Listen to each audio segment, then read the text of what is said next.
The college campus sprawled before her, wide and gleaming under the autumn sun, and Rebecca could almost feel the vastness of it stretching on forever.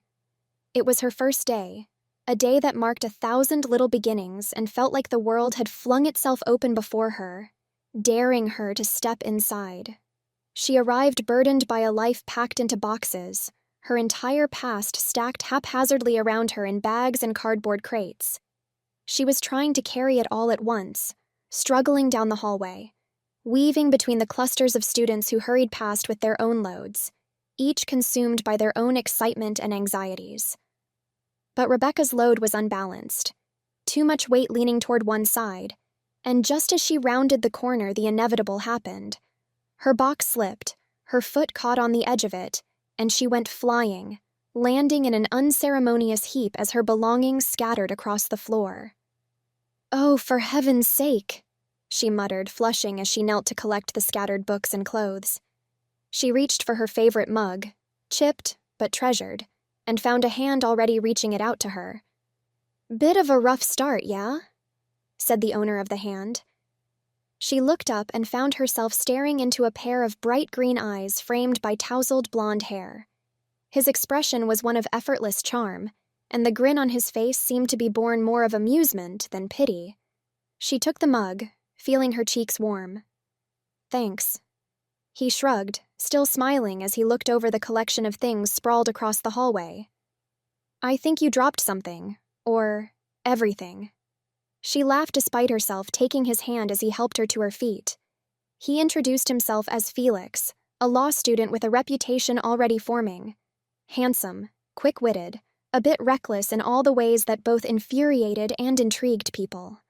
The whole campus seemed to hum with whispers about him, stories of his family's legacy, his skill in class, and his ambition.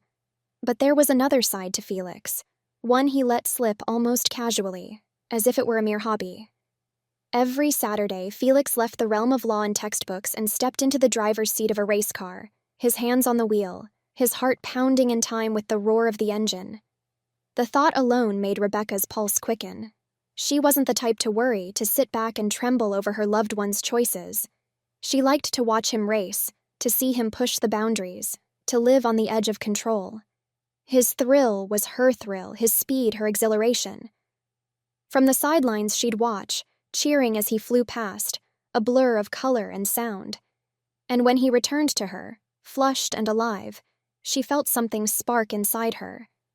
This, she thought, was living. With Felix, she was alive in a way she hadn't known before.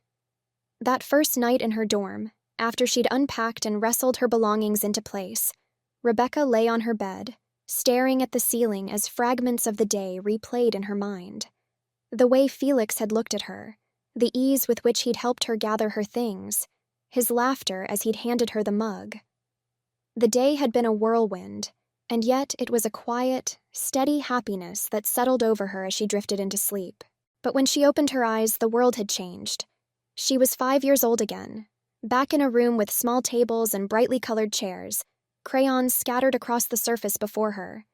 She felt her hands, small and chubby, clapping in time with another child beside her. Billy, she remembered distantly, a boy with messy brown hair and a grin that stretched wide as they played patty cake, their hands meeting in a rhythmic beat that echoed through her memory. Time shifted. Billy laughed, a sound that rang out like a bell, and suddenly, it was snack time. She could taste the familiar sweetness of the graham crackers, the slight tang of juice on her tongue, the world simple and warm.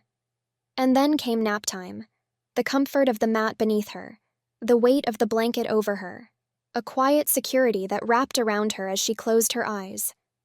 When she opened them again, she was older, back in the present, but not quite as she'd left it. She was 25, standing in the shared apartment she and Felix had made into a home. She could feel the weight of worry, the tension in the air as Felix paced, his hands moving in swift, excited gestures as he spoke. He was preparing for a race, and this one was different. His law firm, Hancock & Hancock, had decided to sponsor him, making it not just a hobby, but an opportunity, a stepping stone.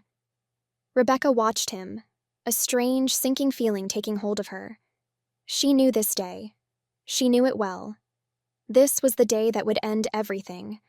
She could hear it in her mind. The screech of tires, the crash, the phone call that would shatter her world. She remembered it as if it had already happened, the pain as fresh and raw as the day itself. "Don't race," she whispered, stepping forward, the words tasting foreign on her tongue. Felix looked at her, startled. "What?" She took his hands, her fingers trembling slightly. "Please, just don't. I have this feeling, Felix. This horrible feeling. I don't want you to go." He frowned, pulling his hands away. "Rebecca, it's just nerves.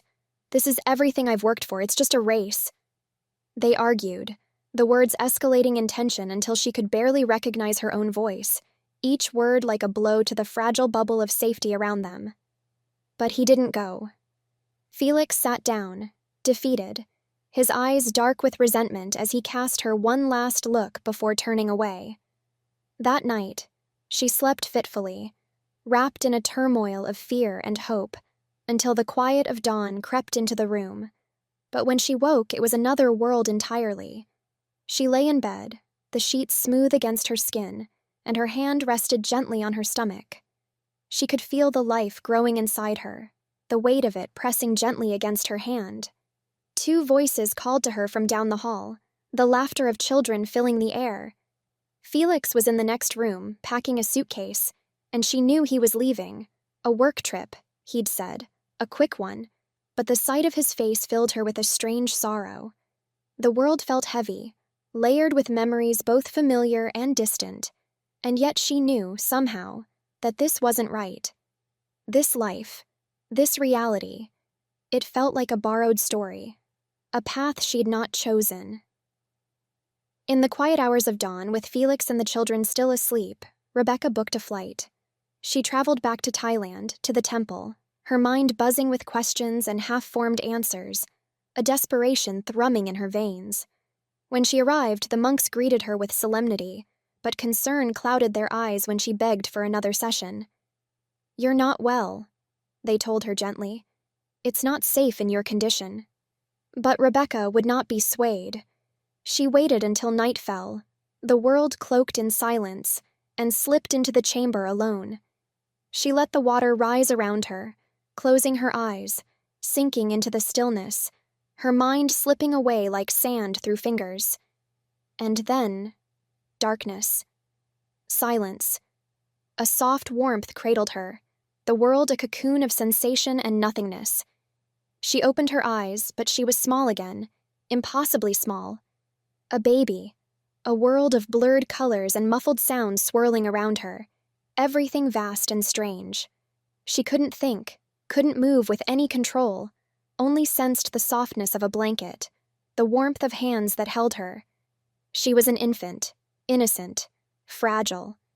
She was one, and she was lost, adrift in the sea of memories and dreams, unable to remember why she had come, what she had sought. In the darkness, she floated. Thank you for tuning in to this edition of Mommy Sarah's Story Time. If you enjoyed the stories, please support the channel by liking and subscribing. Remember, my channel is not monetized, and I write most of the content myself. On occasions when I don't, it's sourced through emails from trusted contacts. Please feel free to like, share, and subscribe. If you're able to, consider making a donation to support our channel. Your support means a lot. Thank you so much for watching, and I look forward to sharing more stories with you.